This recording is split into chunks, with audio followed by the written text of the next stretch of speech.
Supreme court के आदेशों की आड़ में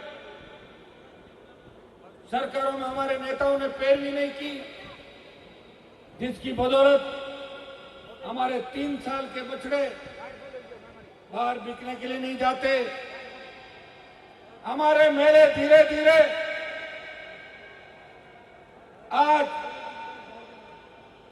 धीरे धीरे खत्म होने के कगार पे।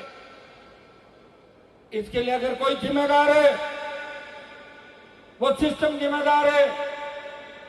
इसके लिए अगर कोई जिम्मेदार है हमारा वो नेता जिम्मेदार है जो सरकारों के अंदर रहते हैं, लेकिन मजबूती से सरकारों में हमारी पैरोकारी नहीं कर पाते, किसानों की पैरोकारी नहीं कर पाते और सत्ता के लालच के अंदर वो एक पारी खेलता है और दूसरी तीसरी पारी के अंदर आउट हो जाते हैं।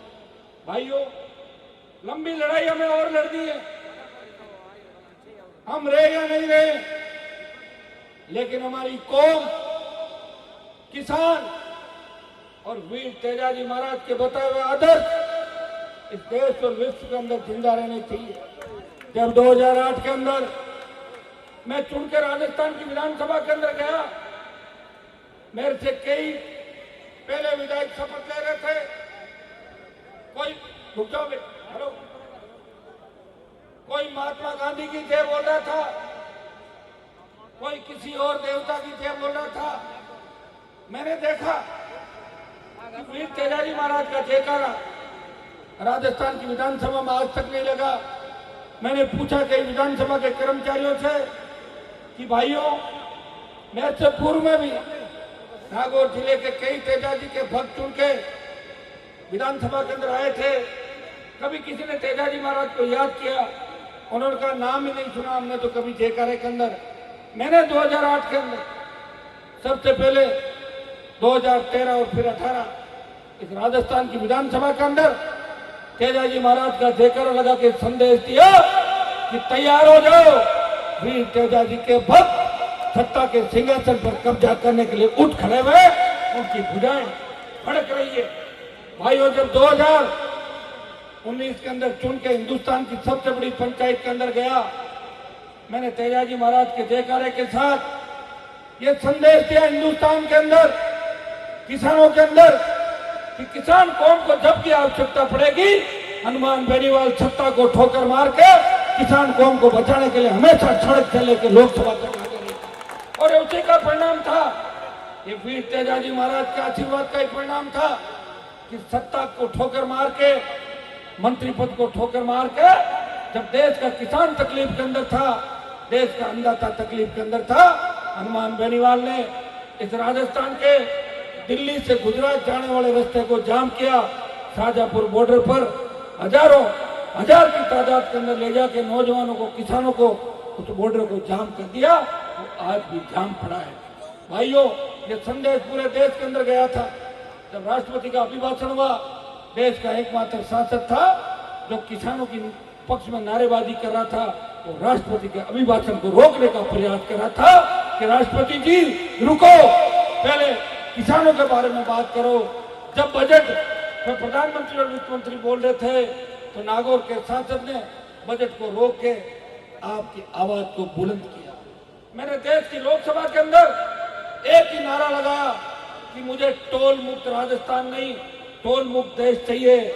मुझे बेरोजगारी के खिलाफ, जो बेरोजगारी के लिए हमारे नौजवान संघर्ष कर रहे हैं, एक रोजगार की नीति बने देश के अंदर, हमें वो देश चाहिए जहां डिग्री से पहले रोजगार की गारंटी हो। कर्ज मुक्त किसान चाहिए, किसानों का संपूर्ण कर्जा देश को माफ करना चाहिए। स्वामीनाथन आयोग की रिपोर्ट लागू हो। महंगाई जो बढ़ रही है, पेट्रोल डीजल से लेके चाहे गैस हो या दूसरी महंगाई बढ़ रही हो, ये महंगाई कैसे कम हो। भाई, और राजस्थान को विशेष राज्य का दर्जा मिले, चाहे ईस्टर्न कैनाल की सिंचाई परियोजना को राष्ट्रीय परियोजना घोषित करने की बात हो, या जब मारवाड़ और राजस्थान के अंदर जब टिड्डी का प्रकोप था तो देश के अंदर एकमात्र सांसद किसानों के लिए उठ खड़ा हुआ कि टिड्डी को राष्ट्रीय आपदा घोषित करें। देश की सरकार से यह आदेश निकलवाया कि किसानों की जितनी भी फसलें टिड्डी से बर्बाद हुई है, उन्हें प्रधानमंत्री फसल बीमा योजना से लाभ दिया जाएगा। उनकी खाना पूर्ति की जाएगी, उनको जो भी नुकसान हुआ है उसकी भरपाई सरकार करेगी। जब जब किसान जवान को मेरी आवश्यकता पड़ी, चाहे राजस्थान की विधानसभा, राजस्थान की सड़कें, चाहे कॉलेज विश्वविद्यालय का कैंपस हो, चाहे हिंदुस्तान की लोकसभा हो, हनुमान बेनीवाल ने हमेशा वीर तेजाजी महाराज के बताए हुए आदर्शों के साथ चलने का, आगे चलने का प्रयास किया। हो सकता है कि लोकसभा चुनाव के बाद मैं हर जगह उपस्थित नहीं हो पाया, लेकिन जहां भी आपने मन से मुझे याद किया, मैं निश्चित रूप से आया। आज आपने कहा हनुमान जी आपको आना है, मुझे यह तो पता था कि डिकावा में 20-30 हजार लोग होंगे, लेकिन यहाँ आने के बाद पता लगा संख्या तो 50,000 से भी ज्यादा पार कर गई डिकावा के अंदर। ये वीर तेजाजी महाराज के आशीर्वाद के परिणाम है। अगर मैं यहाँ नहीं आता तो मैं अपने आप को माफ नहीं कर पाता। दूसरे दिन मैं सोचता कि मैं क्यों नहीं गया यहाँ पे। मुझे पता है कि आपने दोनों हाथों से आशीर्वाद दिया।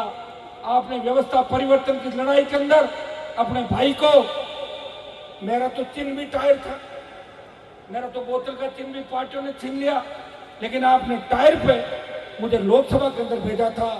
चुनाव से पहले लोग कह रहे थे कि डीडवाना के अंदर कांग्रेस पार्टी बढ़त लेगी, लेकिन आपने डीडवाना के अंदर भी कांग्रेस को पछाड़ा और राष्ट्रीय लोकतांत्रिक पार्टी को आगे निकाल के ये संदेश दिया कि हम हमारे भाई को पीछे नहीं हटने देंगे, उसे नई ऊर्जा देंगे।